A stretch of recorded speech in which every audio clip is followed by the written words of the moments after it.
Entonces, hoy vamos a iniciar el módulo con las teorías y modelos del desarrollo humano, pero antes de entrarnos en este tema, quisiera que miráramos la base del desarrollo. No sé si ustedes tienen conocimiento del libro Desarrollo Humano de Papali. Este es el libro, aquí les dejo como la portada y los nombres de los autores, la editorial, si de pronto quieren consultarlo, esta última edición del libro. Yo intenté cargarlo al sistema y no lo logré. Entonces, de pronto, si no lo logran conseguir y de pronto la otra semana, ya después de que ustedes hayan hecho la búsqueda, tienen algún requerimiento, podríamos mirar de pronto si me deja compartirlo por correo. Si definitivamente no, entonces aquí les dejo como el pantallazo, cómo se puede encontrar online. Si definitivamente se lo pueden encontrar gratis en algunas plataformas, lo he encontrado gratis. Listo, porque tomo como referencia Papalia porque es uno de los autores que ha aportado significativamente al estudio de cada una de las etapas del desarrollo humano. ¿Listo? Entonces, esta es una pequeña infografía que está basada en los principios del desarrollo humano con aportes importantes de Papalia. ¿Listo? Que hay que tener en cuenta que el desarrollo humano es un proceso que va en eh, sí, tiene un desarrollo, una evolución continua, es decir, no es estático, todo el tiempo está en movimiento, está en evolución. Hay algunas etapas que son más estables y hay otras que van a sufrir unos periodos críticos de cambios, ¿listo? Que van a ser fundamentales para que se generen las bases del desarrollo de otras habilidades, ¿listo? Cuando hablo de bases, me refiero a procesos cognitivos que van a consolidar aspectos, por ejemplo, del aprendizaje. ¿M? Entonces, como yo se los había mencionado, yo soy neuropsicóloga, entonces ustedes van a encontrar dentro de mis clases aportes muy ligados a la neurociencia, al desarrollo psicológico, pero en estrecha relación con las habilidades cognitivas. ¿Listo? Entonces, la idea es que como estamos aquí un pequeño paréntesis, como estamos en vacaciones, de pronto van a escuchar mucho por ahí una niña que es mi hija, entonces les pido excusas si de pronto por allí aparece una vocecita queriendo participar en la clase. Bueno, cerrando el paréntesis, Em, les mencionaba que el desarrollo humano, pues cuando hablamos de desarrollo humano, es un proceso que va en constante evolución, es vitalicio, quiere decir que va por toda la vida. Tiene un inicio, claro. ¿Cuándo inicia? En el proceso de concepción, que se da básicamente, eso lo vamos a ver más a profundidad en la unidad número 2, pero aquí rápidamente haciendo como un resumen, es ese proceso que se da cuando se encuentra la célula femenina, célula sexual femenina y la masculina, y se hace el proceso de proliferación celular y se empieza a formar este proceso de fecundación y se forma el cigoto y de ahí en adelante todo el proceso de formación. ¿Listo? Papalia, ¿qué dice? Papalia, ¿cómo define el desarrollo humano? Como un proceso de cambios sistemáticos y continuos a lo largo de la vida. Desde principio a fin estamos hablando de desarrollo humano, aunque por lo general uno relaciona la palabra desarrollo a la primera fase de un proceso. Desarrollo, en el caso de la temática de desarrollo humano, hace referencia desde el inicio, que es la concepción, hasta la muerte. ¿Listo? Hay unos ejes temáticos del desarrollo humano que propone Papalia, ¿sí? Entonces, ¿cuáles son estos ejes temáticos? Desarrollo físico, desarrollo cognitivo, desarrollo psicosocial, ¿listo? En el desarrollo físico, ¿qué vamos a encontrar? Todo lo que está relacionado con los cambios físicos que va a tener el ser humano, donde no estamos estrechamente vinculados nosotros como psicólogos, sino los médicos, los pediatras y ahí en adelante toda la parte médica, que es la que se encarga del proceso netamente orgánico y físico. ¿Listo? Esos cambios que vamos presentando. Van a haber cambios biológicos y neurológicos dentro de ese proceso donde van a haber etapas o edades en las que ciertos cambios se van a dar en mayor rigor. Por ejemplo, de los 0 meses, o sea, desde el primer momento de vida hasta los 3 años, el desarrollo neurológico de los niños es fundamental, ¿sí? Es importantísimo que tengamos conciencia de la importancia que tiene el desarrollo sensoperceptivo los niños entre sus 0 y 3 años, porque ese desarrollo que ellos tienen en esos cortos 3 años de vida son la base para que ellos puedan consolidar y desarrollar otros procesos más complejos que van a ser la base de su aprendizaje. ¿Listo? Desarrollo sensorial y motor que va muy ligado a estos cambios estructurales a nivel neuronal que van a presentar. Mm, bueno, aquí incluye la maduración del sistema nervioso, las habilidades motoras, cambios fisiológicos y sobre todo esa maduración del sistema nervioso la va a permitir la exploración que nosotros le permitamos a los niños. De ahí la importancia, no sé, aquí si tenga estudiantes, recuerdo a Fabiola, que fue una de las estudiantes que en el encuentro pasado hizo un comentario, quiere decir que yo ya me vi con ella. Y si muy probablemente yo ya les dicté clase, los que han estado conmigo saben que yo soy muy enfática en decirles y hacerlos muy conscientes de la importancia de permitir el desarrollo sensorial a los niños en esas primeras edades. Cuando yo digo, me refiero a permitirles el desarrollo, es permitirles que exploren desde todos sus canales sensoriales, que se unten la comida, que la huelan, que la palpen, que la toquen, ¿sí?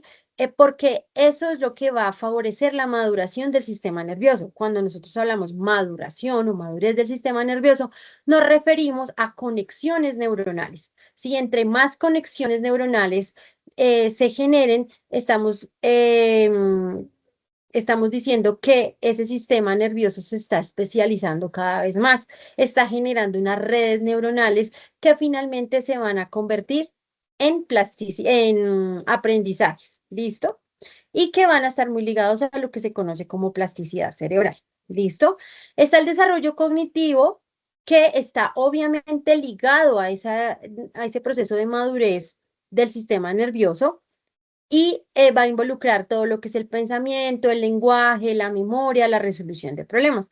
Por eso les decía que la base está en los 3 primeros años de vida, que está estrechamente vinculada con con el proceso sensorial y motor, que son los que van a dar la base de la consolidación de los procesos cognitivos. Es decir, el que yo le permita a un niño de 2 añitos, de 1 añito, cuando inicia su alimentación complementaria, explorar por todos los canales sensoriales el alimento, va a permitir que cuando esté en una edad mayor, él tenga un nivel de pensamiento mucho más amplio. Es decir, si me entregan esto, que juguemos aquí con la imaginación, le entrego algo redondo, que es amarillo y que tiene un olor característico y que si yo lo llevo a la boca es un poquito cítrico, pues puedo decir es una naranja.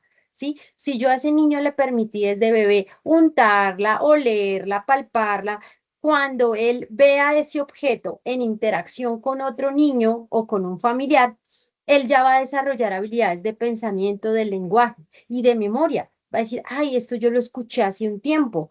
Aunque él conscientemente no esté diciendo, ay, esto ya me lo habían mostrado, el niño ya hace conexiones neuronales que le permiten recordar que ese objeto, que en este caso es un alimento, ya lo conocía y que sabe que es de color amarillo y que sabe y que tiene determinado sabor y que al cogerlo tiene una textura determinada. Entonces, cuando esté jugando, cuando esté de visita en algún lado, el niño va a saber pedir algo que ya conoce, ya va a saber responder con relación a algo que le pregunten. Por ejemplo, estar en el supermercado, le pueden decir, mira, ¿qué es esto? Él va a decir, es una naranja. ¿Y eso qué es? Es una fruta. ¿Y de qué color es? Es amarilla, ¿sí?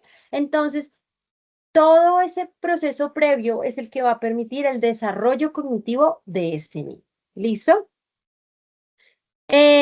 Como lo dice en la parte de abajo, se refiere a, digamos que a esos conocimientos que las personas tienen o que van adquiriendo a lo largo de su vida y que finalmente el valor que tienen es que eso que aprendieron lo van a saber utilizar en algún momento de su vida. ¿Para qué? Para solucionar un problema. ¿Listo? ¿Vamos claros? ¿Tenemos alguna pregunta, alguna participación? A ver, miramos si acá hay preguntas. No, creo que no. Listo. Andrés, dime, mientras yo abro aquí una ventana que está haciendo calor. Dime. Claro, digamos, yo tengo una pregunta y eso también tiene que ver mucho con la parte del desarrollo principal de enfermedades neurológicas dentro de las primeras etapas de vida, profe, o Bueno, primeras. las enfermedades neurológicas, pues, como su nombre lo indica, tienen una base orgánica y como se refiere a neurológica, hace referencia a algo del sistema nervioso. No necesariamente una enfermedad neurológica va a estar relacionada con procesos del desarrollo. ¿Mm? Ejemplo, una enfermedad neurológica puede ser una esclerosis múltiple. La esclerosis múltiple es una enfermedad neurodegenerativa porque básicamente el sistema nervioso se empieza a deteriorar. ¿Mm? ¿Qué es lo que sucede? La neurona, vamos a hacer de cuenta que mi mano, toda esta parte es la neurona. Voy a decir las partes de la neurona.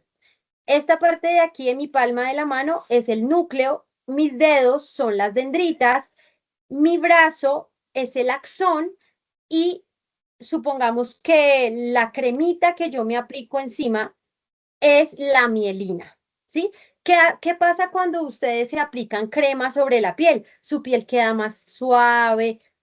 Si ustedes se ponen algo, alguien le pasa la mano por su piel, ustedes van a sentir, chicos, los micrófonos, van a sentir que resbala con suavidad, ¿cierto? A que si yo tuviera la piel carrasposa, tal vez el paso, la sensación sería diferente. Entonces, a grandes rasgos, esas son las partes de la neurona. El núcleo, las dendritas, el axón y algo importantísimo para esta enfermedad que les voy a explicar es esa cremita que se llama la mielina. En el caso de la esclerosis múltiple, es un deterioro de la neurona. La neurona empieza a perder la mielina y la mielina cumple la función de que ayuda a que el paso de el paso de la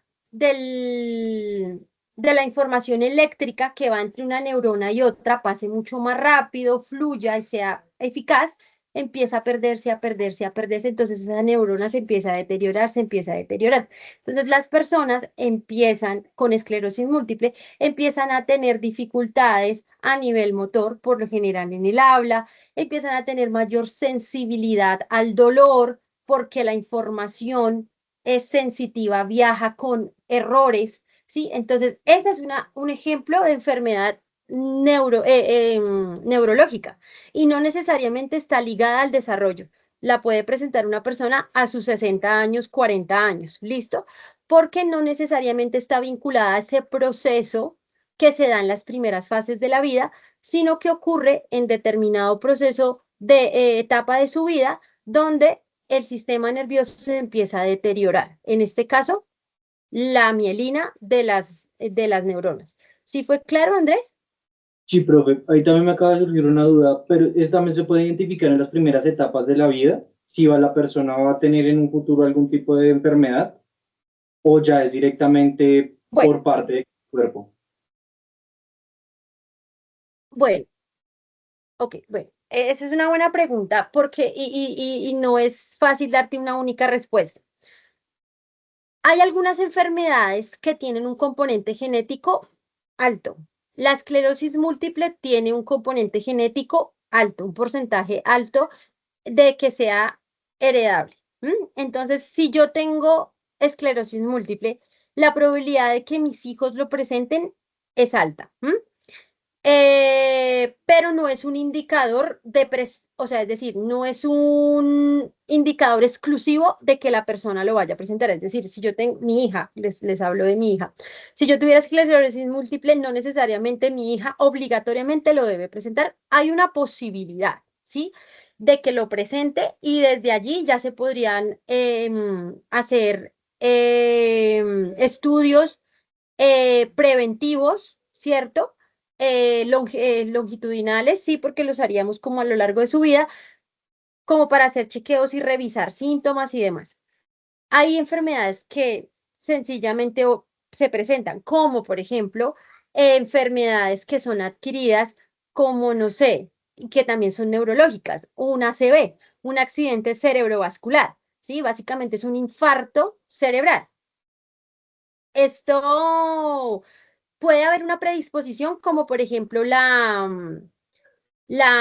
me fue el nombre, la hipertensión, ¿sí? Si yo tengo hipertensión, posiblemente voy a tener un factor de riesgo para una ACV, pero no necesariamente lo voy a presentar, ¿sí? Entonces, hay algunas que tienen un alto porcentaje de presencia y hay otras que definitivamente ocurren, ¿listo? Por factores, ¿no? Entonces, por ejemplo, el ACV puede ocurrir por altos niveles de estrés, por... hay personas que sufren del corazón, también son altamente vulnerables a presentar ACVs, porque es un tema básicamente también del proceso de circulatorio. ¿Qué otro ejemplo te doy de enfermedad neurológica? Bueno, Pues los ACVs incluyen las isquemias, los derrames. Dime. profe, qué pena, digamos, Sí, dentro de las bien. enfermedades neurológicas también vienen lo que son los trastornos neurológicos funcionales. Sí, claro. Estarían dentro de la misma clasificación porque todo lo que involucre sistema nervioso, estaríamos hablando de enfermedades neurológicas. Todo lo que Lo te que, involucre sistema nervioso, dime. digamos, ahí también viene la parte de saltos generacionales, lo de Mendel, que puede saltar de una generación, se puede saltar de una a dos generaciones y el tercero la puede obtener. Bueno, lo que pasa es que ahí va a depender qué tipo de enfermedades, porque por ejemplo hay enfermedades que se llaman enfermedades huérfanas. Las Sí, enfermedades huérfanas se dice que tienen un alto porcentaje, se ha evidenciado que tienen un alto porcentaje de ser heredables, o sea, de tener un componente hereditario alto. Pero decirte que se tiene la certeza de la generación que lo va a presentar, ya va a depender del tipo de enfermedad. Y existen muchas enfermedades huérfanas. Entonces, si hay un componente genético, ahí se entraría a estudiar a profundidad y lo harían los genetistas. eh, ¿Qué generación tiene más posibilidades de manifestarlo? Pero pues digamos que ahí ya es muy difícil que nosotros lo hagamos porque tienen que ser estudios genéticos. Pero, por ejemplo, una de las enfermedades neurológicas que tiene un alto porcentaje de presentación o que es altamente heredable es el Alzheimer, ¿sí? El Alzheimer es un tipo de demencia donde se presenta una calcificación de estructuras hipocampales. Entonces, esta enfermedad se ha comprobado que tiene un componente alto a nivel hereditario. Pero, por ejemplo, el Guillain-Barré. Guillain-Barré es una enfermedad huérfana eh, que es así, no se tiene digamos que no tiene el mismo porcentaje de heredabilidad. Esto lo pueden presentar al azar personas. Es decir, puede que tú lo presentes o un familiar tuyo lo presentó y eso no significa que necesariamente tus hijos o tus nietos lo van a presentar. Esa sí no tiene un componente hereditario tan alto. entonces digamos en la parte del Guillain-Barré ya sería más que todo tipo ruleta del azar. Si te tocó, te tocó. Pocas Sí, palabras.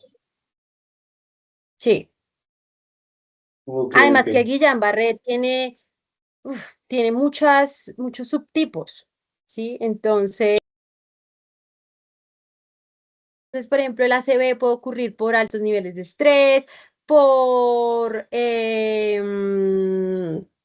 Hay personas que sufren del corazón, también son altamente vulnerables a presentar ACVs, porque es un tema básicamente también del proceso de circulatorio.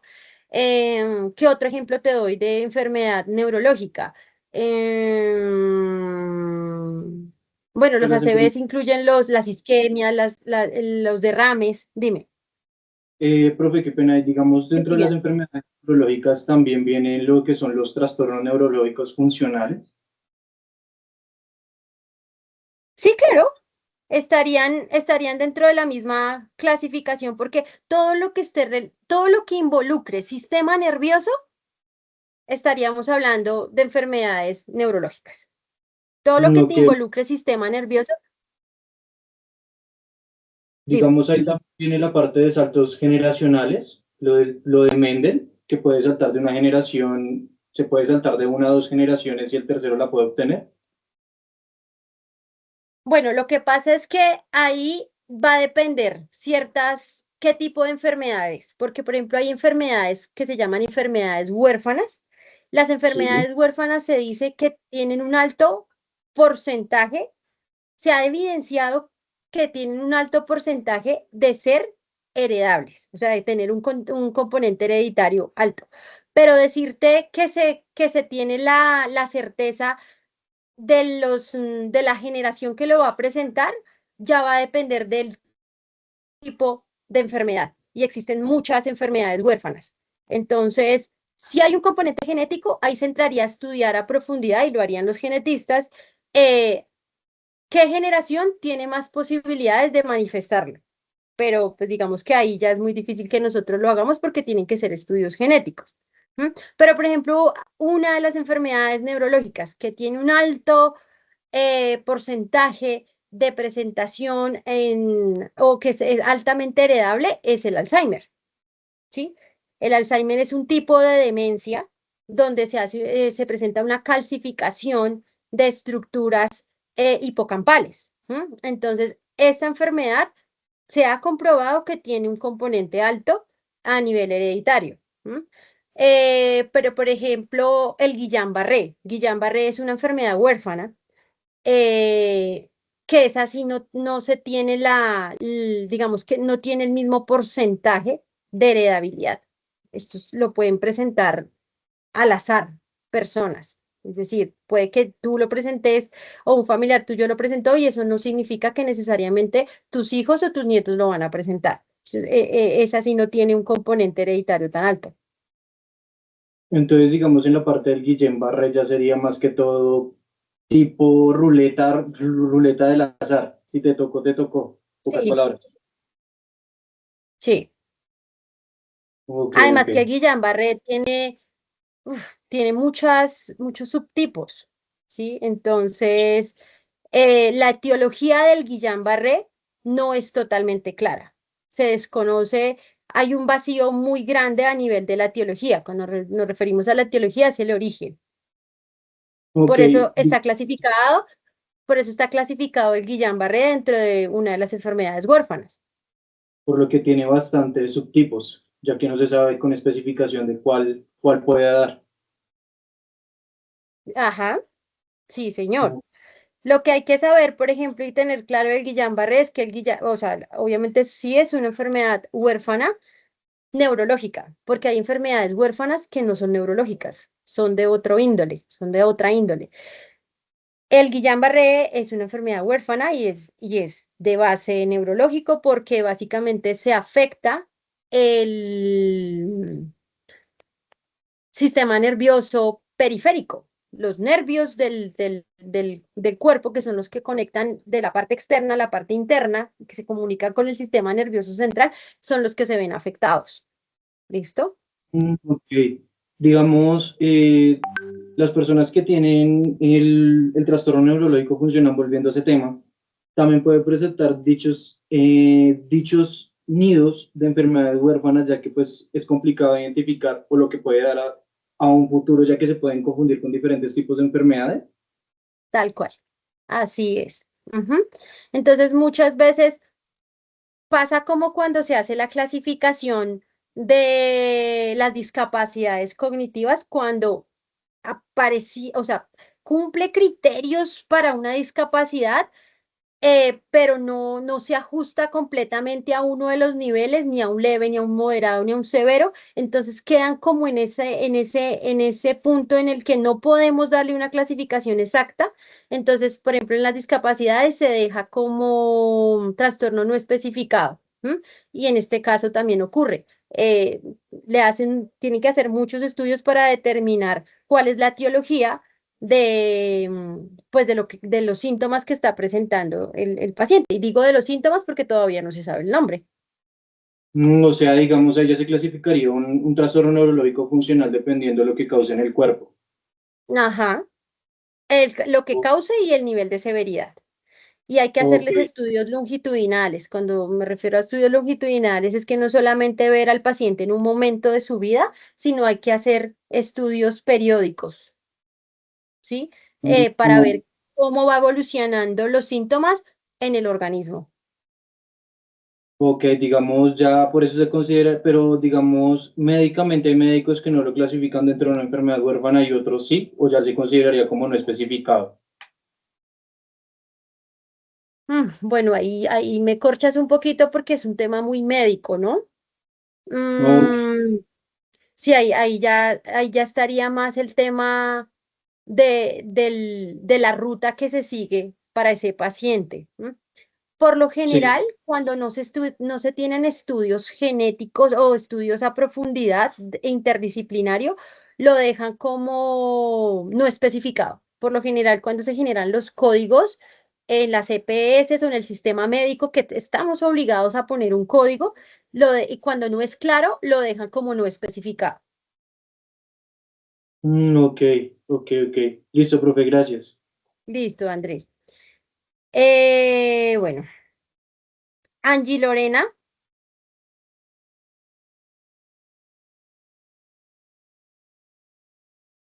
Angie, ¿tienes alguna pregunta o se te quedó la Ay, mano profe, arriba? qué pena, es que se te... Sí, señora, es que lo que pasa es que se te escucha muy entrecortado. No sé si es mi internet. ¿Alguien más? De pronto, Andrés, ¿me escuchaste mal? ¿Entrecortado? No, profe, Para ver, yo sí te estoy bien. ¿tú me escuchaste bien?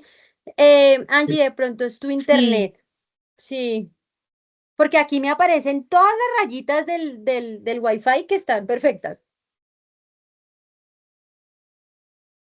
Ok, dale, profe, verifico, gracias. Qué pena listo, contigo. vale.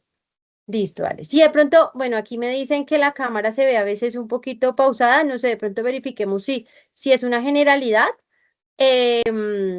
Porque lo que les digo, o sea, aquí me muestra que mi internet está Full HD, pero igual me van comentando, si es necesario, pues apago la cámara porque lo importante es que me escuchen. ¿Listo? Bueno, entonces, aquí, Fabiola me pregunta em, que el autismo, que si profe, y el autismo es hereditario, sí, el autismo, bueno, es que el autismo no tiene una causa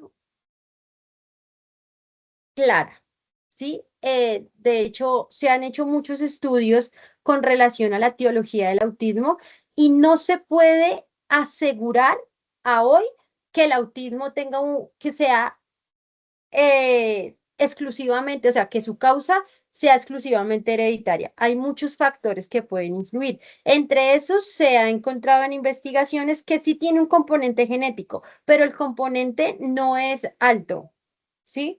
Entonces, el autismo sigue estando en estudios, uno de los trastornos del neurodesarrollo que se encuentra en estudio, pero no podemos atribuir que es solamente hereditario. Si hay un componente hereditario, lo hay, pero no se puede, digamos que, dar toda la responsabilidad al componente hereditario. El TDAH también, el TDAH también tiene un componente hereditario, pero en el TDAH sí hay más estudios, hay estudios un poco más claros con relación a las causas o a la etiología. Recuerden que cuando yo hablo de etiología es el origen, es mucho más claro. ¿Por qué?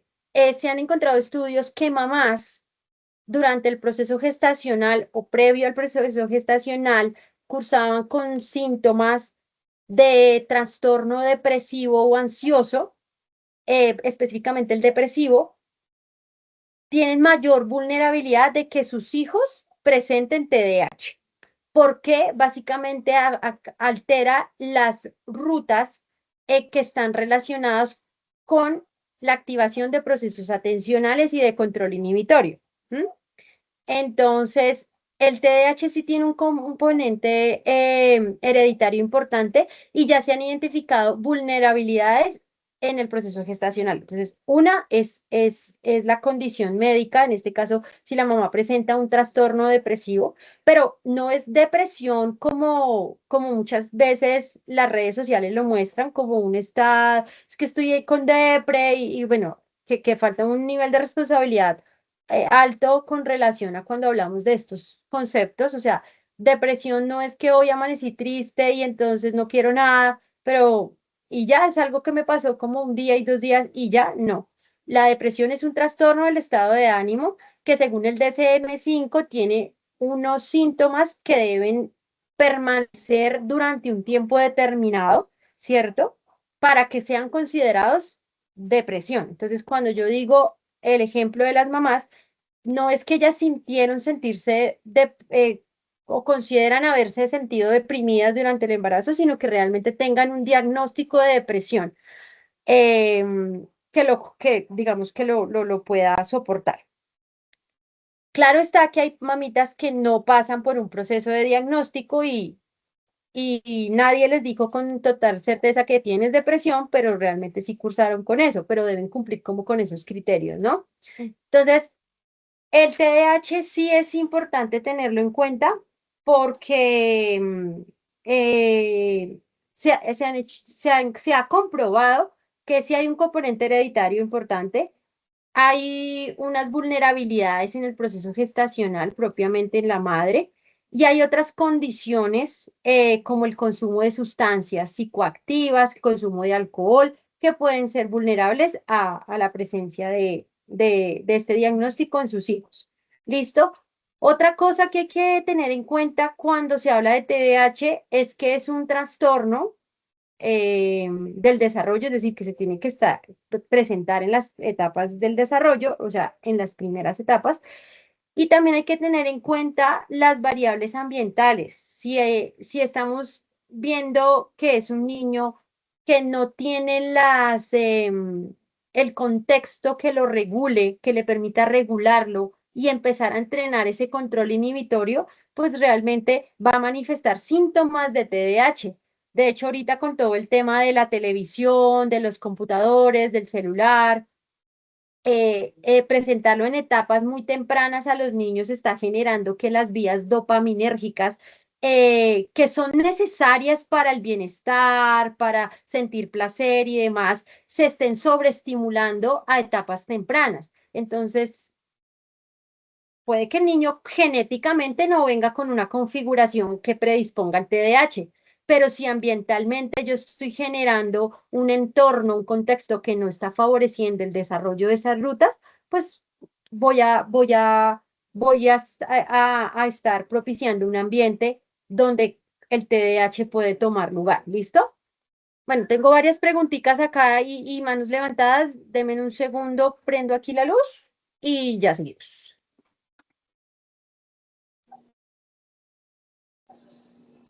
Buenas Bueno, tardes, entonces, profe. bueno, espérenme.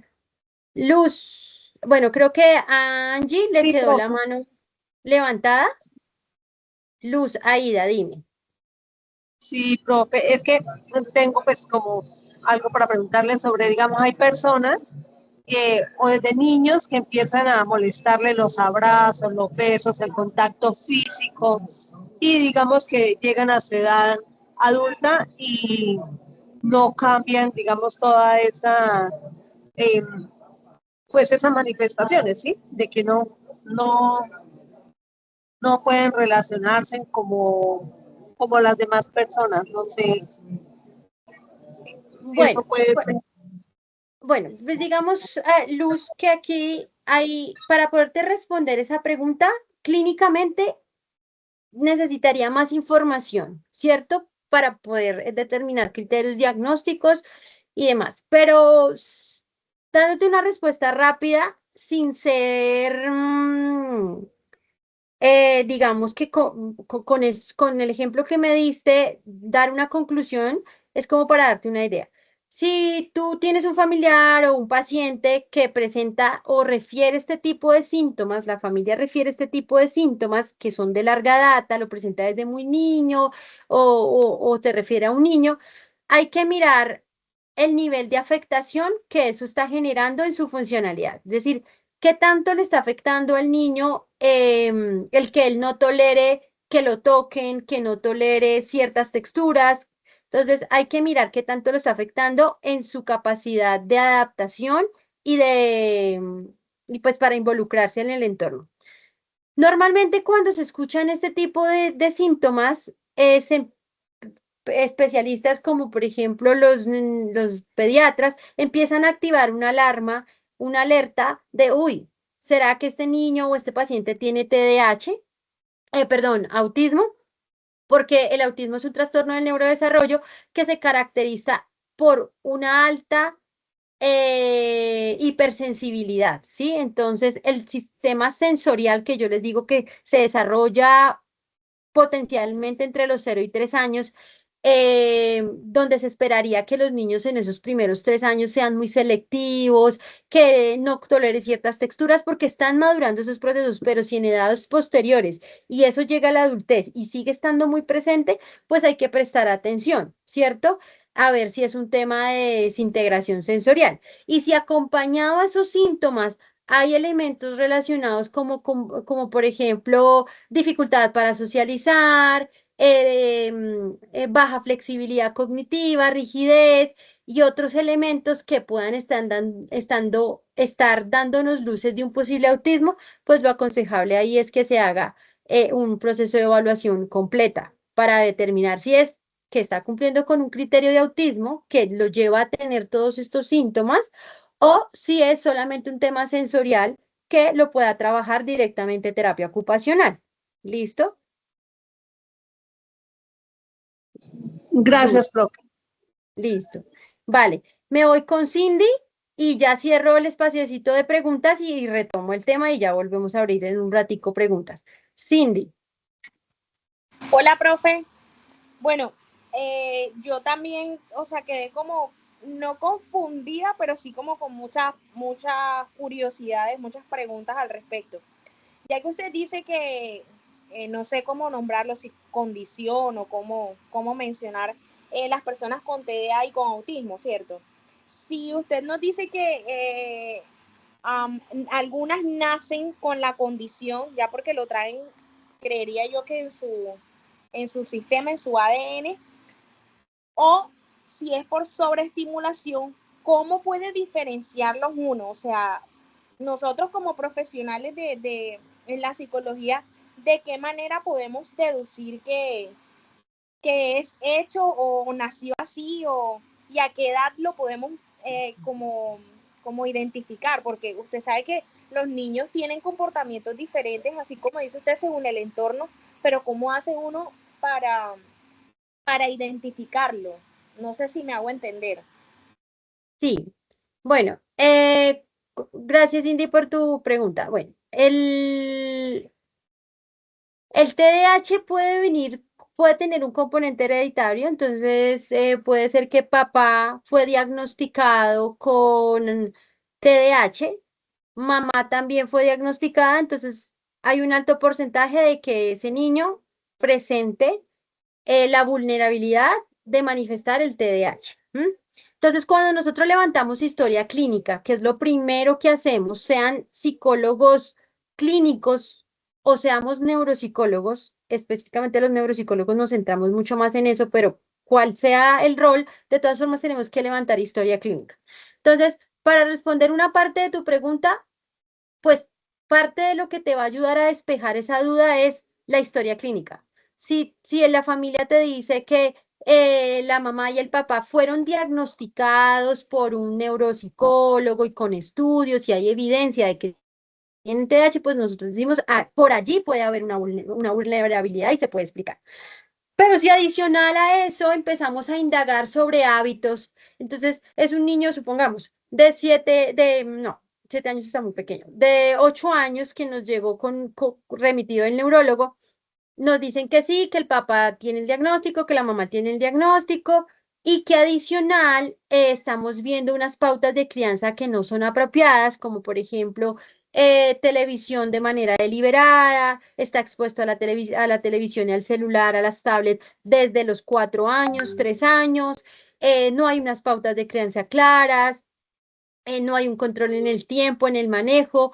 Entonces, estamos diciendo, ok, es un paciente con, obviamente hay que hacerle la evaluación, si cumple o no cumple con el TDAH, supongamos que sí cumple con con los criterios diagnósticos desde lo que nos arroja la evaluación, y decimos, ok, cumple con los criterios diagnósticos del autismo porque en la evaluación neuropsicológica se encontró esto y esto, y adicional encontramos en la historia clínica esto y esto y esto. ¿Qué podemos concluir? Que es un niño que viene con una alta vulnerabilidad heredada, pero que el contexto ha favorecido a que los síntomas empeoren.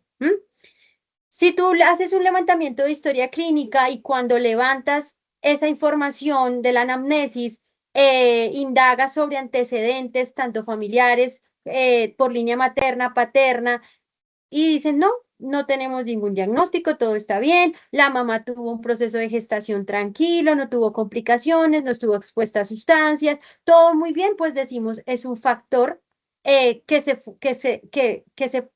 se fue dando a nivel, o sea, que se fue, perdón, se fue acentuando o se fue exacerbando por elementos ambientales, ¿sí? Que pueden estar allí. ¿Listo?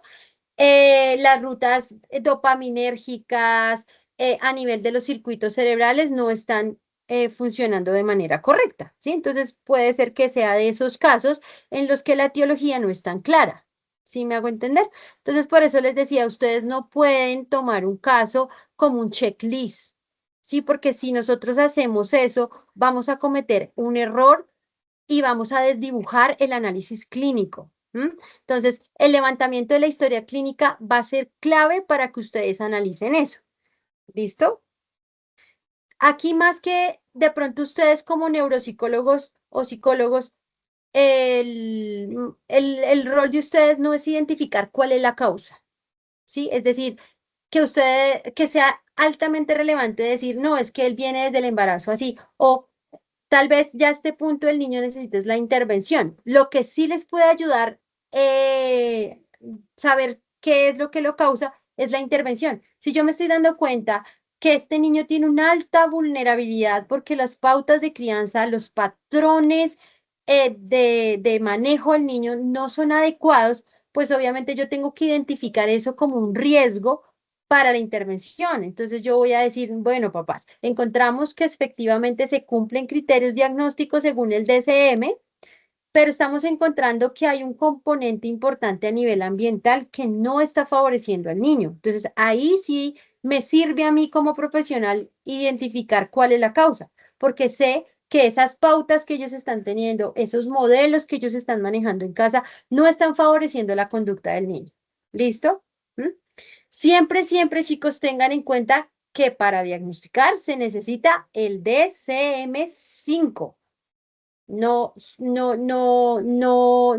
lo que ustedes consideren, sino lo que nos dice el DSM-5, y eso nos ayuda a tener claras la frecuencia, la intensidad, la edad de presentación de los síntomas. Ahora, para responder tu segunda pregunta, es ¿cuándo lo podemos diagnosticar? Pues el diagnóstico del autismo primero tiene que incluir un trabajo interdisciplinario. No puede ser un tema que solamente yo lo voy a determinar y ya. No. Debo tener en cuenta la perspectiva del neurólogo, del psicólogo, del neuropsicólogo, ¿cierto? Para que yo pueda realmente tener una perspectiva clara del diagnóstico. Edad. Hablar de un TDAH a los 4 años, a los 3 años, como me ha pasado, a mí me han llegado niños a consulta donde los papás dicen es que él tiene TDAH y es un niño de 3, 4 años, realmente no, el DCM no nos habla específicamente de cuál es la edad, pero a nivel de edad sugerida, son los 7 años en adelante. ¿Por qué? Porque sobre los 7 años es que se empieza a madurar la corteza prefrontal, que es la parte de adelante de nuestro cerebro, que es el lóbulo frontal, que es el encargado del control inhibitorio, del proceso atencional, de la planeación, de todo lo que se requiere para que un niño sea regulado. Yo no le puedo pedir a un niño de 4 años que tenga autocontrol de su conducta y de sus emociones, porque es que básicamente su cerebro no ha adquirido la habilidad. Entonces, decir que un niño de 4 años, 3 años, que es muy inquieto, tiene TDAH es errado. ¿Listo? ¿Listo? Andrés, Y tengo otra pregunta, ya que acorde a lo del autismo y el TDAH. No solamente se puede presentar en niños y adolescentes, sino también se puede presentar en la edad adulta. ¿el autismo y el TDAH? Sí, profe. El autismo y el TDAH son trastornos del desarrollo, del neurodesarrollo. ¿Qué quiere decir? Sí. Que los síntomas se tienen que haber presentado desde niños. Si tú me dices, es que, no sé, mi amigo era normal hasta los 15 años y después de los 15 años era normotípico, perdón, la etiqueta normal. Era un niño, pues que cuando decimos normotípico es porque se clasifica dentro del patrón de desarrollo que está acorde. Entonces, digamos, no, es que el niño, él tuvo un desarrollo normotípico hasta los 15 años y después de los 15 años es que empezó a presentar todos los síntomas. No. O sea, un niño con autismo empieza a manifestar los síntomas de edad muy, muy, muy temprana. Si no ocurre esto, si esos síntomas no se presentaron en el desarrollo, se le puede atribuir a cualquier otra cosa menos a estos diagnósticos. Entonces, te respondo, sí, un TDAH y un autismo pueden estar en un adulto, claro, porque vienen desde la infancia. ¿Qué ocurre a veces y que he encontrado yo en mi experiencia clínica? Que lo ha tenido toda su vida porque para que sean cualquiera de estos dos diagnósticos tiene que estar desde la infancia. Solo que es evidente el nombre del diagnóstico para la familia hasta los 15, 16 años o 10 años o en la adultez porque se diagnosticó tarde, pero los síntomas y toda la base clínica está desde la infancia. ¿Listo? Ok, o sea, digamos una persona, ya digamos un ejemplo, tiene 35 años y dice que es autista, pero no tiene los síntomas desde la infancia, es que literalmente puede estar presentando, según el DMS5, problemas de personalidad, o pues ahí entraría a mirar la clasificación de cuál de los parámetros encajaría. Bueno, sí. O sea, si es un paciente que consulta a sus 25 años, supongamos, eh, consulta por voluntad propia o porque el neurólogo lo remitió, bueno, por alguna razón, fue a consulta a los 25 años y aparentemente tiene ciertos síntomas que puedan ajustar en un autismo, pero al revisar cautelosamente se indaga sobre todas sus etapas previas del desarrollo y no se encuentra marcadores significativos allí, sino que más bien estos síntomas están dados como rasgos. Entonces ahí lo que se sugiere es que primero pues se apliquen pruebas que puedan descartar o confirmar si está relacionado o no con un trastorno del neurodesarrollo, es decir, se indaga mucho sobre esas etapas iniciales y si definitivamente no cumple criterios, ahí se pasa a la siguiente etapa y es, bueno, pues esto puede estar más asociado a un rasgo de personalidad. Entonces, lo recomendable es aplicar una prueba de personalidad, porque puede ser que esos síntomas hagan parte más desde un trastorno de la personalidad y no un trastorno del neurodesarrollo. Ok, ¿Listo? y digamos, yo me quiero enfocar en la parte clínica. Entonces, digamos, ahí ya tocaría es directamente analizar pruebas, también realizar diferentes test aptitudinales para identificar dichos rasgos. Sí, sí, o sea, los test son importantísimos, o sea, tú tienes que aplicar pruebas neuropsicológicas, tienes que aplicar escalas, por ejemplo, el GATS, se puede aplicar desde los 3 hasta los 22 años para autismo. Bueno, hay una cantidad de pruebas que tú debes revisar, pero en el autismo, chicos, es fundamental, o sea, eso no es negociable. Si a ti te llega un paciente adulto, es fundamental, o sea, un paciente adulto con sospecha de autismo, es fundamental que no solo te quedes con las pruebas de hoy, de lo que yo le aplico hoy en consulta, sino de lo que yo pueda indagar a nivel del desarrollo.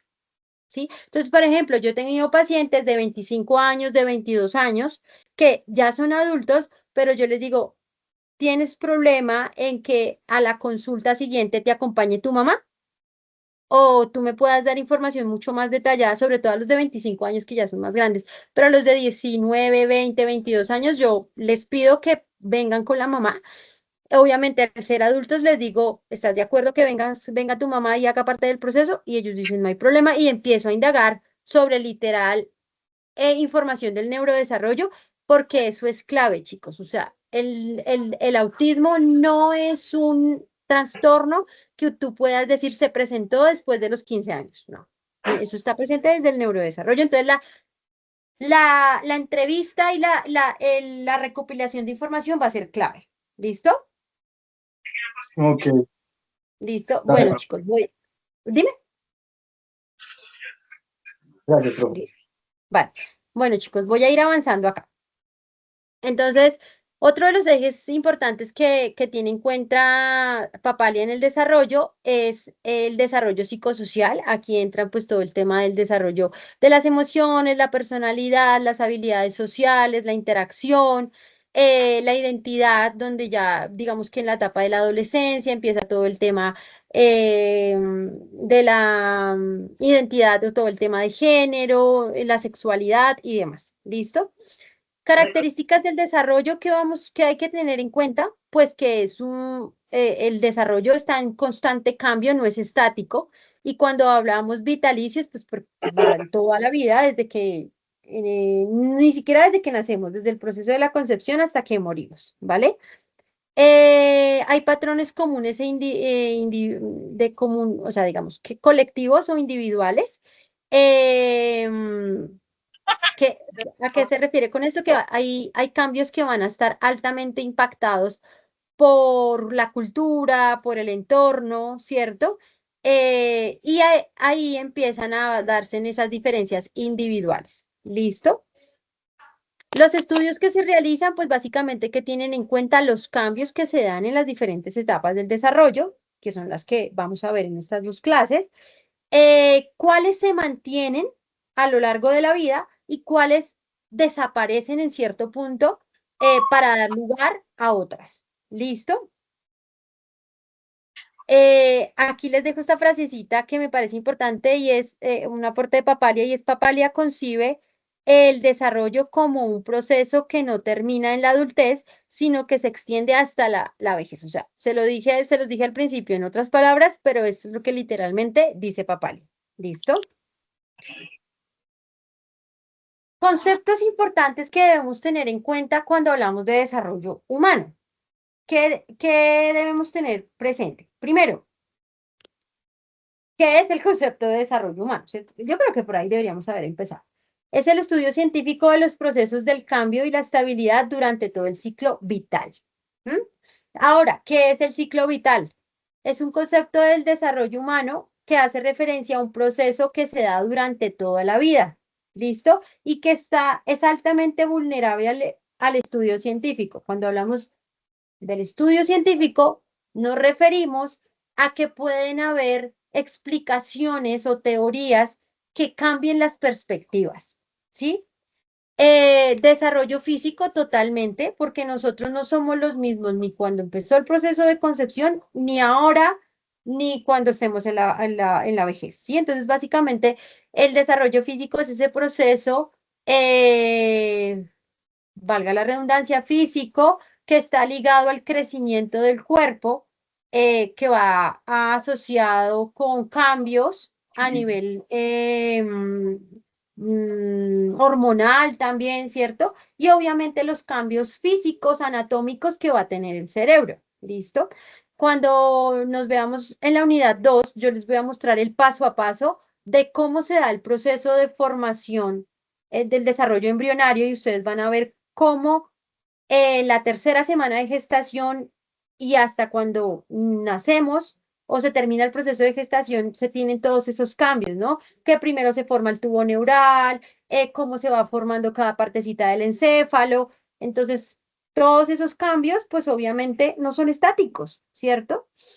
Desarrollo cognitivo, creo que ha sido muy claro con los ejemplos que les he dado, son esos cambios que vamos teniendo a nivel de los procesos mentales que están involucrados con el aprendizaje.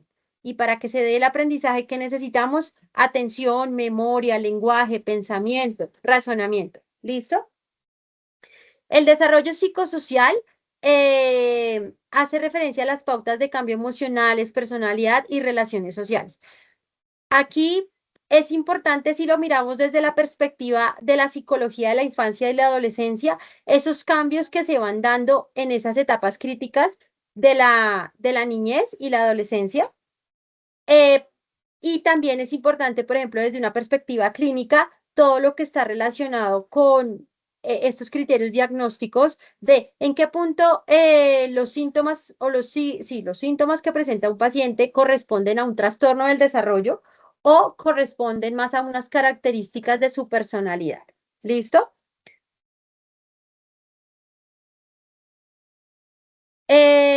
Constructos social es un concepto práctica que pareciera pues que se da de manera natural, pero van teniendo una intervención o una influencia alta de la cultura y la sociedad.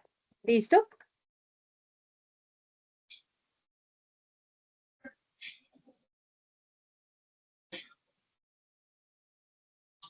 Listo.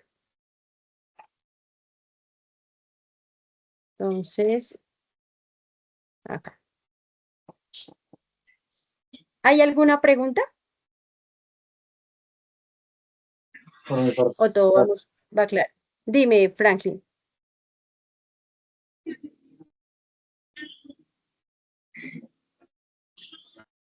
Hola, ¿tienes alguna pregunta?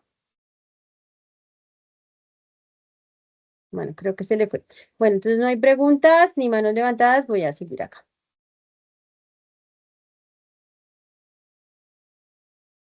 Profe, yo sí te quiero preguntar algo.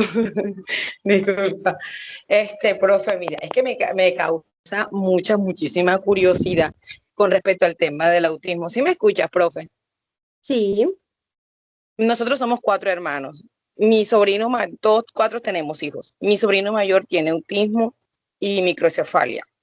Pero la microcefalia yo creo que fue causada más que todo por medicación que ella no sabía que estaba embarazada, digo yo.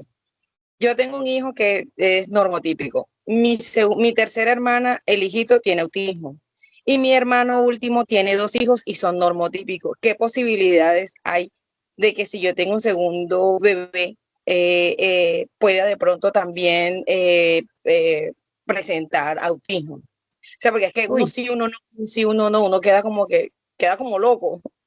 sí, claro. O sea, y digamos que es una pregunta de la cual no tengo fácilmente una respuesta, por lo mismo que le decía hace un rato a alguien que hizo una pregunta muy similar y es, creo que fue Andrés, como que si hay unos intervalos en los que podamos tener la certeza. O sea, el autismo tiene un componente hereditario, sí se ha evidenciado que hay un componente hereditario, pero de ahí a decirte que existe la posibilidad, pues es muy complejo. Tal vez si se hace un estudio genético, también mirando la línea paterna, mirar qué tan vulnerable o qué tanta predisposición genética se pueda tener. ¿M?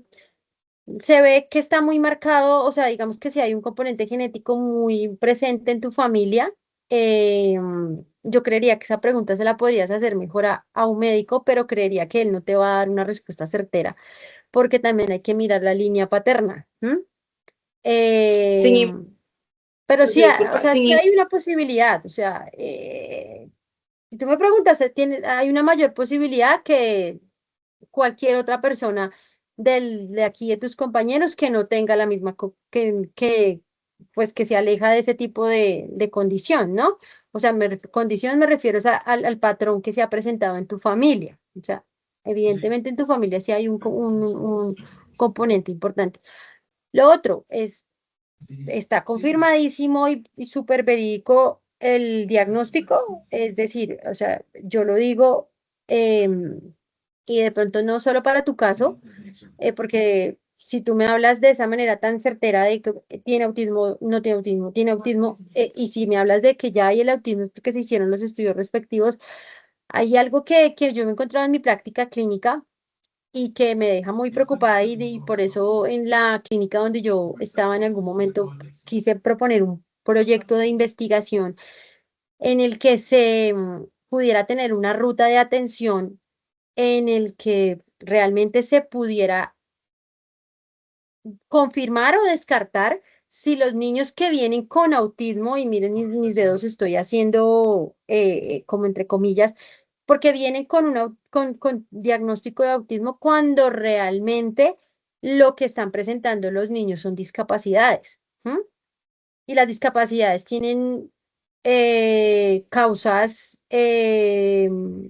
por ejemplo, el sufrimiento fetal, algún tipo de daño adquirido, ¿cierto? Entonces hay niños que están mal diagnosticados. O sea, el autismo tiene todo unos criterios diagnósticos que se cumplen, ¿no? Entonces hay que tener en cuenta si lo que está predominando en tu casa, en tu familia, es el autismo o son las discapacidades. ¿M? Y pues bueno, lastimosamente no te puedo decir sí o no, tu hijo, un segundo hijo tuyo puede presentar o no el autismo. Lo que sí es evidente es que hay un componente, un porcentaje alto. Ok, profe, muchísimas gracias, profe. Ya me queda claro.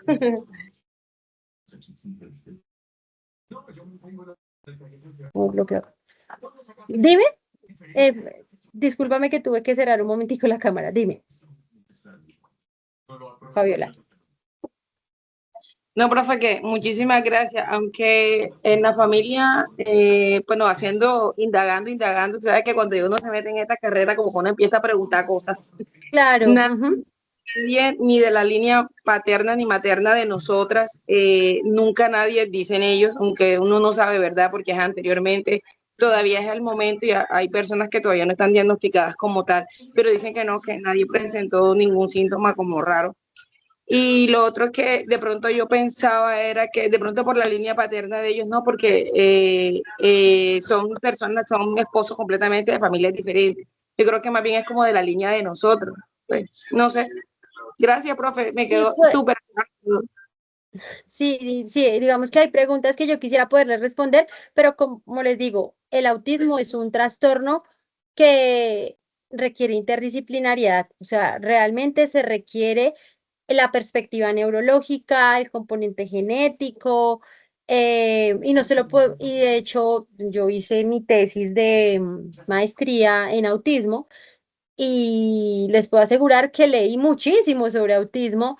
He hecho certificaciones o sea, me he preparado bastante en evaluación de autismo e incluso las mismas entrenadoras de pruebas como el ADOS, quienes de pronto les interese, busquen el ADOS. ADOS es la prueba top estándar para poder evaluar autismo. O sea, es una muy buena herramienta, no única, es decir, uno no solamente se puede basar en el ADOS, pero sí como una herramienta que te puede servir como guía y que es altamente sensible a estos criterios. Incluso esas entrenadoras mencionan que no hay una causa unitaria que explique el autismo. Entonces, la probabilidad cuando se tiene la presencia, como en el caso de tu línea materna, pues diría yo que es muy alta.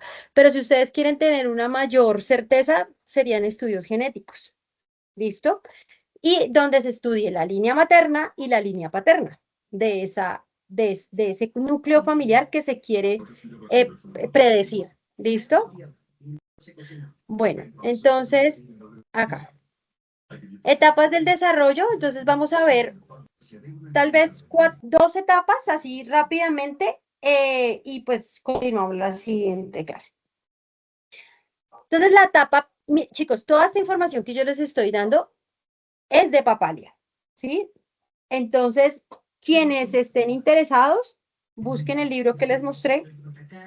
Yo voy a intentar cargarlo de otra manera a la plataforma porque lo intenté por foro y no me dejó.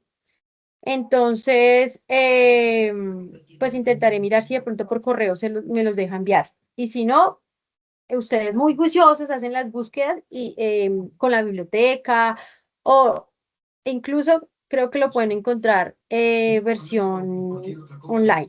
¿Listo?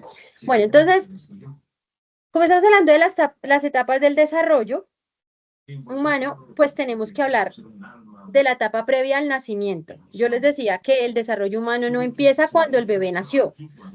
El desarrollo humano empieza desde la concepción. ¿Listo? Entonces se producen, o sea, se habla de ese proceso de fecundación que se da por medio del aporte de la célula sexual femenina y la masculina, que cada una va a ser un aporte cromosómico específico, es decir, no pueden ser más o menos cromosomas o si no va a haber alteración genética. ¿Listo? ¿Qué sucede a nivel del desarrollo cognitivo en esa etapa? Pues se desarrollan capacidades para aprender, recordar y aprender y responder a estímulos, pero aquí hay que hablar de algo previo y es que el desarrollo, cuando se habla de desarrollo cognitivo en la etapa prenatal, es las bases que se dan del sistema nervioso para que se puedan desarrollar esas capacidades. Es decir, aquí tienen de pronto algunas dudas, ténganlas ahí en pausa, porque estoy segura que en la unidad 2 se las voy a resolver cuando les muestre paso a paso cómo es el desarrollo embrionario, enfocado a la formación del sistema nervioso. No me voy a enfocar a cuando se forman los dedos, las manos, la piel, no, el hígado, los riñones, no, porque eso no nos compete a nosotros, porque no somos médicos, pero sí me voy a centrar de una manera muy minuciosa en mostrarles cómo se desarrolla el sistema nervioso en la gestación. Que esto pues creo que se los doy como un adicional, tratándoles de compartir mi formación como neuropsicóloga. Entonces, que les debe quedar claro que en esa etapa prenatal es el desarrollo físico de esas estructuras que van a permitir la formación de esas habilidades. ¿Alguien dijo, profe? Sí, Señora. Abierto como con un televisor. Yo estoy con auriculares, se escucha bastante. No sé si le pase a mis otros compañeros. No, yo no tengo nada aprendido acá, chicos. No sé si De alguien pronto es más presenta ese mismo. ¿Cómo? De pronto es una compañera o compañero que tiene el micrófono abierto. Debe ser porque yo no tengo televisor ni nada abierto. Lo que sí pueden escuchar de vez en cuando es la voz de mi hija por ahí, pero creo que no. Ha estado más bien juiciosa. Hay una compañera que... Ah, no, ya lo apagó. Norma tenía el micrófono abierto, pero ya lo apagó. Yo creo que era ella. Listo. Ah, bueno, aquí Cindy, Patricia. Cindy, al final te muestro el pantallazo del libro. ¿Listo? Ya se los muestro. Entonces, bueno. Desarrollo psicosocial, el feto responde a la voz de la madre y siente preferencia por ella. Entonces, en estos cuadritos yo les estoy mostrando de cada etapa del desarrollo cómo es el desarrollo, valga la redundancia, en cada una de las fases que contempla Papalia, que acuérdense que es el desarrollo físico, cognitivo y psicosocial. Entonces, el desarrollo psicosocial es esa interacción que se tiene no como ser individual, sino colectivo. Entonces, cuando estamos en el proceso prenatal, en la concepción, en el proceso gestacional, pues ese bebé no interactúa más allá que con su mamá. Entonces, la voz de la madre y todo lo que transmite la mamá es fundamental. Aquí vienen ciertos mitos y yo creo que nos podríamos quedar mucho tiempo hablando, porque me ha pasado en otras clases, y es, profe, es que la estimulación temprana, cuando el papá le pone ¿cómo se llama? La grabadora, bueno, ya no se utiliza, el equipo, el celular con música de Beethoven, con canciones, es que es para estimular al bebé de manera temprana, para que tenga un desarrollo intelectual. Chicos, todo lo que el bebé recibe externo a la mamá se ha comprobado que no tiene mayor estimulación en el niño. ¡Oh, profe, pero ¿cómo así? Y esto se los tengo que decir y lo tienen que escuchar ustedes con mucho cuidado porque tiene una explicación de base. Es decir, si la mamá escucha una canción y esa canción le genera bienestar a la mamá, placer, tranquilidad, todo eso ella se lo va a transmitir al bebé. Si papá siempre le pone una canción a ese bebé, o sea, el papá dice, es para mi bebé, pero si la mamá lo canta con cierta frecuencia, el bebé lo que va a recibir son las frecuencias, ondas de sonido que produce la voz de su mamá cuando canta esa canción. Y claro, si la mamá cantó todo el embarazo esa canción, esas frecuencias o esas ondas de luz de sonido, perdón, son las que el niño empieza a identificar y cuando ya nació, ya está externo a la mamá al vientre, el bebé escucha esa canción y hay mamás que dicen, no, es que él escucha la canción que el papá todo el embarazo le puso y él voltea a mirar. Claro, él reconoce las ondas, él todavía no reconoce la melodía o la letra de la canción porque hay estudios que demuestran que para que un niño escuche un ruido externo, tiene que ser al mismo nivel de lo que del sonido que tiene un carro de Fórmula 1. O sea, realmente le romperíamos los tímpanos a la mamá para que ese ruido externo directamente le llegue al bebé. En cambio, las frecuencias o las ondas de sonido que nosotras mamitas emitimos, pues tienen esa capacidad para que el niño la escuche. ¿Listo? Y de ahí todo lo que esté relacionado con la mamá, el bienestar, el estado de ánimo. Por eso es tan importante que las mamitas cuando están embarazadas pues logren tener un estado de ánimo adecuado porque todo eso lo transmite al bebé. ¿Listo? Infancia. Entonces, ya en la infancia nos estamos refiriendo a cuando nace el bebé hasta los 3 años. Recuerden que quienes me conocen en otras materias, yo soy súper insistente en abrirle los ojos en relación, o sea, abrirle los ojos me refiero como una lupa, de que, uy, hagámosle el zoom a los 3 primeros años de vida de nuestros niños. Cuando digo nuestros niños son nuestros hijos, nuestros pacientes, nuestros amigos, niños que estén en nuestro entorno para poder aportar desde una perspectiva del desarrollo. Entonces, al nacer, pues empiezan a activar ciertas, es decir, nosotros nacemos con nuestro sistema nervioso como una esponjita que está disponible a captar todos esos estímulos sensoriales que están en el entorno. Es decir, ellas están ahí dispuestas, ¿sí? Como cuando ustedes hacen parte del equipo organizador de un evento, ¿sí? Ustedes están ansiosos esperando a los invitados, pero si ustedes están ahí y las personas les pasan por un lado, como si ustedes fueran invisibles, pues no hay interacción, no hay activación, no hay comunicación. Lo mismo pasa con las neuronas. Nosotros nacemos con una, mm, con una base que se llama, pues empieza a darse un proceso de proliferación, ¿cierto? Entonces, esas neuronas estarán ahí, esas células que se van a diseñar como neuronas que se van a conectar entre ellas.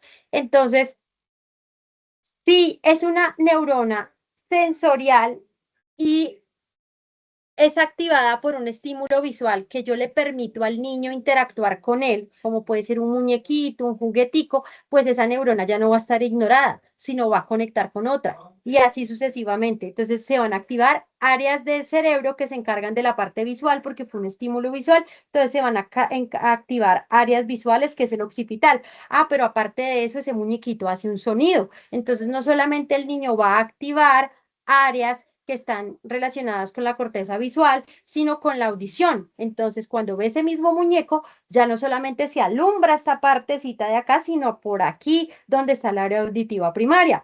Ah, y aparte de todo, entonces, ese muñequito tiene unas texturas que por un lado es corrugado, por el otro lado es liso, por el otro lado tiene como peluchito, entonces hay la parte táctil, la parte somatosensorial aquí en el parietal. Entonces empiezan, es como si ustedes empezaran a alumbrar, alumbrar, alumbrar, alumbrar, alumbrar, alumbrar. Entonces, eso va generando conexiones y esas conexiones van a dar lugar a la plasticidad cerebral y la plasticidad cerebral va a dar lugar a que nosotros tengamos una reserva o conexiones neuronales que nos van a permitir resolver problemas. ¿Listo? ¿Y eso cómo se potencializa? Sobre todo en la infancia, permitiéndole al niño que se unte, que huela, que toque. Obviamente, por eso es muy importante proporcionarle a los niños los juguetes adecuados. Si yo a un niño de 6 meses le entrego este celular, que lo he cogido 1500 veces, que no lo he limpiado sino como 2 veces a la semana, que es duro, que si le oprimo aquí va a encender unos destellos de luz que para el desarrollo de sus ojos no es el adecuado, ¿sí? Pero que es bastante estimulante por la luz, por los colores, pues el niño se me va a quedar ahí y va a privarse de otras posibilidades de estimulación como lo son el olor, el sabor, la táctil, lo visual, pero sin la sobreestimulación de la luz, de esta luz, valga la redundancia, luminosa de los equipos que le van a hacer daño en la formación de sus ojitos, etcétera. Entonces, ¿qué es lo que ustedes mejor pueden recomendar? Y si son papás, es permítanle la estimulación acorde a su edad. Y siempre veo una gran oportunidad en la alimentación complementaria. ¿Listo? ¿Por qué? Porque es que el alimento ellos lo pueden llevar a la boca y no les va a hacer daño. Se lo pueden untar y no les va a hacer daño. ¿Sí? Lo pueden oler y no les va a hacer daño. En el desarrollo cognitivo están presentes las capacidades de aprender, de recordar, ¿sí? Entonces, si yo a un niño que lo tengo acostadito, porque su sistema musculoesquelético todavía no tiene la fuerza para sostenerse solo y desplazarse en el gateo, pero ya sobre los 6 meses, 7 meses ya puede hacerlo. Entonces yo le dejo objetos que sean llamativos, a- sin ser equipos luminosos como tablet, televisores, celulares, sino objetos que tengan diferentes posibilidades de exploración sensorial, pues yo voy a hacer que ese niño se motive a ir hacia él, ¿cierto? Entonces le desarrolla la parte psicomotora, pero aparte cuando llega al objeto, lo toca, lo huele, entonces empieza a desarrollar esas capacidades que posteriormente le van a servir como insumo para el aprendizaje. ¿Listo? Desarrollo psicosocial, apego con los padres y otros, o sea, esas primeras etapas, esos primeros años del desarrollo son cruciales para que el niño genere un apego seguro con sus padres. Puede ser un apego seguro o un apego inseguro, ¿cierto? Un apego seguro es que papá está aquí y ella sabe que si papá se va un momento o mamá se va un momento, él no va a sentirse abandonado, ¿cierto? ¿Cierto? Eh, es el tema también que también tiene como muchos mitos y es que ese bebé, si usted lo carga todo el tiempo, ese bebé no la va a dejar dormir nunca y siempre. No, los bebés cuando están muy pequeñitos, es importante que el bebé sienta la presencia de la persona, ¿sí? O sea, yo no voy a dejar un bebé de meses llore y llore en la cuna porque es que tiene que aprender a calmar. No, o sea, hace 15 días, 20 días, estaba en el vientre de su mamá calientito, recibiendo toda la estimulación y de repente se siente solo en un lugar. No. O sea, si yo lo dejo ahí solo, le estoy generando un apego inseguro, de abandono. Pero si yo le genero un apego seguro, es que ya no estamos en el mismo lugar. Yo ya estoy en un lugar y tú estás en otro, pero aún así yo estoy para ti. Acá está mamá. No necesariamente lo tengo que alzar, sino tal vez estoy ahí presente con mi voz, con mi tacto, y ese bebé va sintiendo que aunque ya no hace parte como un ser unitario que éramos inicialmente, sé que no estoy del todo solo y así sucesivamente. ¿Listo? Es decir, esos 3 primeros años también son muy importantes para generar el apego y el tipo de relación que voy a tener con esos papás. Tipo de relación me refiero al apego, ¿sí? ¿Qué tan seguro me siento yo si por unos momentos mi papá me va a dejar con el abuelo, ¿cierto? Porque yo sé que mi papá se va, pero él va a volver, porque siempre ha sido así. O sea, en la cuna lloro porque tengo una necesidad como hambre, frío, sueño, bueno, estoy mojadito, pero papá viene, suple mi necesidad, papá o mamá suple mi necesidad, en algún momento se va a ir, pero cada vez que yo lo necesite, él va a estar, ¿sí? Entonces ya cuando están más grandecitos, pues uno tiene de papá que diferenciar entre cuando es un llanto relacionado con la necesidad biológica o cuando realmente es una dependencia. ¿Listo? Bueno, chicos, estos temas son maravillosos, pero no voy a extenderme al otro porque si no, no lo alcanzaríamos a terminar, pero estamos súper bien de tiempo. Entonces, la próxima clase continuamos con el resto de las etapas. Para Cindy, que me preguntabas, aunque lo puedes ver en la grabación, pero de todas formas te lo proyecto nuevamente. Este es el libro del cual me estoy basando, el cual les hice esta infografía. El libro se llama Desarrollo Humano, es de Papalia, ese es el principal autor.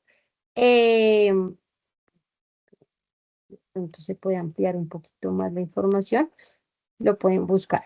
¿Listo? O sea, toda la clase que les he montado tiene otros autores, pero principalmente es del libro de Papalia. ¿Listo?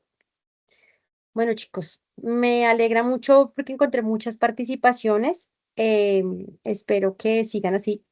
Eso muestra que hay motivación al aprendizaje, que es fundamental para su desarrollo, su aprendizaje. Y pues para mí como docente es importante encontrar esa motivación de parte de ustedes, porque la motivación es transversal a todos esos procesos cognitivos. ¿Sí? Entonces yo puedo dar lo mejor de mí en términos catedráticos, pero si ustedes no están motivados, pues el aprendizaje no va a ser igual significativo. Gloria, dime. Profe y compañeros, buenas tardes. Profe, muchas gracias por la clase, estuvo muy buena y sí, el tema es muy, muy extenso, pero es muy bueno. Profe, lo que pasa es que estábamos iniciando con mis compañeras a realizar el trabajo y su apellido en el foro de acompañamiento está con W y acá en la clase está con G. ¿Cuál es? Mi apellido es con W. Yo no sé, la parte de aulas y esto me dejaron con G, pero mi apellido es con W. Vale, profe, muchísimas gracias. Listo, Gloria. Muchas gracias también por tu aporte. Bueno, chicos, entonces un abrazo muy grande. Nos vemos la otra semana, ¿listo? Chao, chao. Gracias, profe, muy amable. Feliz año, profe, gracias. Ay, sí, feliz año para todos. Feliz año, Feliz profe. año.